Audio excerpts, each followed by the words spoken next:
اور میرا نبی کہہ رہا ہے کاش میرے ماں باپ زندہ ہوتے اور نہیں تو میری ماں زندہ ہوتی تو تم دیکھتے میں کیا کرتا، میں عشاء کی نماز کے مصلی پہ ہوتا اور میں سورۃ فاتحہ پڑھ رہا ہوتا اور ادھر سے میرے گھر سے میری ماں مجھے کہتی محمد، تو میں ماں کے لیے نماز توڑ دیتا۔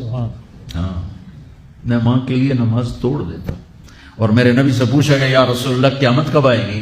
یہ بچیاں غور سے سنیں، سارے سنوں پر یہ خاص طور سے سنیں۔ آپ نے کہا اللہ کو پتا ہے کہ یا رسول اللہ کوئی نشانی بتا دیں، تو آپ نے کہا جب بیٹیاں بھی ماؤں کو ذلیل کریں گی تو قیامت آئے گی۔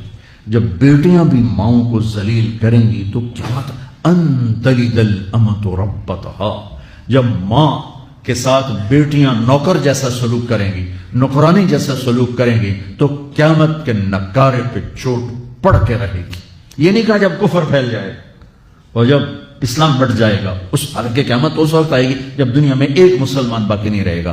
یہ واقعہ کی سنگینی کو بتانے کے لیے فرمایا جب ماؤں کو ذلیل کیا جائے گا قیامت